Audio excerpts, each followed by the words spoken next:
আসসালামু আলাইকুম দর্শক, আশা করি সবাই ভালো আছেন। যে যেখানে আছেন, আপনারা জানেন যে যারা পোস্টাল ব্যালটে অর্থাৎ ভোট দেওয়ার জন্য জাতীয় নির্বাচনে অংশগ্রহণ করার জন্য পোস্টাল ব্যালটের মাধ্যমে আবেদন করেছেন, ইতিমধ্যেই অনেকের পোস্ট অফিসে আসলে বলতে গেলে ব্যালট পেপার চলে এসেছে। অনেকেই আসলে হাতেও পেয়েছেন। তো একটা বিষয় আসলে বলার জন্য এসেছি, সেই বিষয়টি হচ্ছে যারা এখান থেকে আবেদন করেছেন, লক্ষ্য রাখবেন এটি সংযুক্ত আরব আমিরাত। এভাবে বিভিন্ন দেশে আসলে অনেক প্রবাসীরাই পোস্টাল ব্যালটের মাধ্যমে জাতীয় নির্বাচনে অংশগ্রহণ করার জন্য আপনারা আবেদন করেছেন।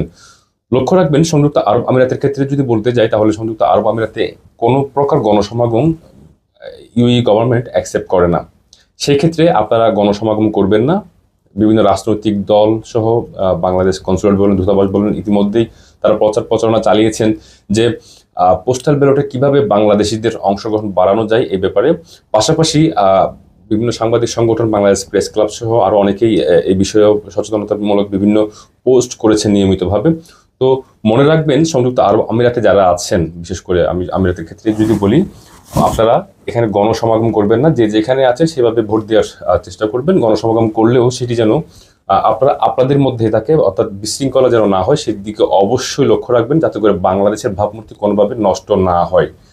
আরো একটি কথা যদি এবার আসি, বিভিন্ন তথ্য, অর্থাৎ সংযুক্ত আরব আমিরাত ছাড়াও বিভিন্ন দেশ থেকে যারা আসলে পোস্টাল ব্যালটের মাধ্যমে এই অ্যাপসের মাধ্যমে আসলে আবেদন করেছেন, সেই সংখ্যা যদি আমরা আপনাদেরকে জানাতে যাই, আমাদের হাতে যে তথ্য রয়েছে সেই তথ্য অনুযায়ী প্রায় 1.5 মিলিয়ন প্রবাসী কিন্তু আবেদন করেছেন। তার মধ্যে মহিলা পুরুষ উভয় রয়েছে। এর মধ্যে অনুমোদিত অর্থাৎ অনুমোদন পেয়েছে এখনো পর্যন্ত 14,32,000 অনুমোদন পেয়েছে।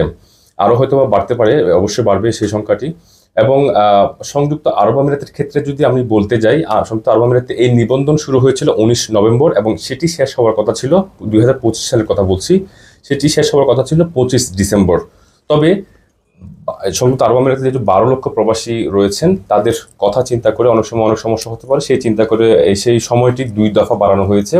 অর্থাৎ 30 ডিসেম্বর 2025 এবং 2026-এর 5 জানুয়ারি পর্যন্ত সেই সময়টি বাড়ানো হয়েছে। অর্থাৎ 2 দফা বাড়ানো হয়েছে।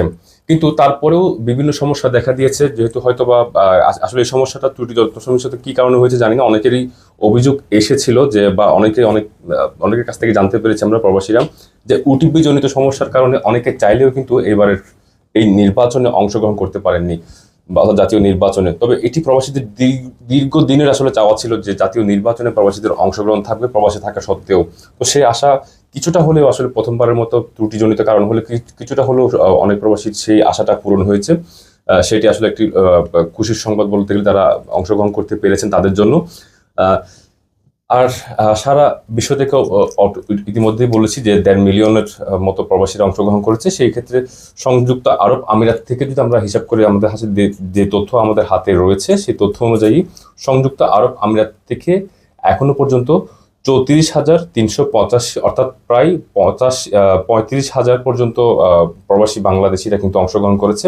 একটা বিষয় সেটি হচ্ছে যে এই প্রবাসীদের মধ্যে কিন্তু যারা অংশগ্রহণ করেছে তাদের মধ্যে বেশিরভাগই কিন্তু আসলে পুরুষ, অর্থাৎ নারীদের সংখ্যা রয়েছে মাত্র এখনো পর্যন্ত যে তথ্য অনুযায়ী 576 বা তার বেশি সেই সংখ্যা। এবং এখনো পর্যন্ত অনুমোদনের অপেক্ষায় প্রায় 200 কাছাকাছি এখনো পর্যন্ত অনুমোদনের অপেক্ষায় রয়েছে। তো আমরা আশা করছি সে বিষয় যা, এই যে প্রথমবারের মতো হওয়ার কারণে বিভিন্ন সমস্যা হয়তো দেখা দিয়েছে, সেই সমস্যাগুলো হয়তো সামনে থেকে হয়তো সেই সমস্যাগুলো কাটিয়ে উঠে আরো অনেক প্রবাসীর অংশগ্রহণ হয়তো থাকবে। এবং ইতিমধ্যেই পোস্টাল ব্যালটের মাধ্যমে যারা আবেদন করেছেন তাদের হাতে, অনেকের হাতে কিন্তু পোস্টাল ব্যালট কিন্তু চলে এসেছে। তো যাদের হাতে চলে এসেছে তারা অবশ্যই মনে রাখবেন, শুধু আপনারা পোস্টাল ব্যালটে ভোট দেওয়ার পরে আসলে মনে রাখবেন শুধুমাত্র ভোট দিয়ে আপনি পোস্ট করে দিবেন তাই না। এখানে আপনি যে কোনোভাবে স্ক্যান করবেন, আপনি ভোট দেওয়ার পরে স্ক্যান করে তারপর আপনি পোস্ট করে দিতে পারবেন। যে কোনো পোস্টে আপনার যে ব্যালট আসবে সেই ব্যালট পেপার দিয়ে দিতে পারবেন। তো অবশ্যই আপনারা যারা প্রবাসীরা রয়েছেন তাদের সবার সুস্বাস্থ্য কামনা করছি, এবং আবারও বলছি যে কোনো প্রকার গণসমাগম করবেন না। এবং আমিরাতে যারা রয়েছেন, বিশেষ করে যেহেতু আমিও আমিরাতে রয়েছি, আমিরাতের এই আইন যেন ভঙ্গ না হয় সেদিকে অবশ্যই আপনারা লক্ষ্য রাখবেন। ধন্যবাদ সবাইকে, ভালো থাকবেন, সুস্থ থাকবেন। আসসালামু আলাইকুম।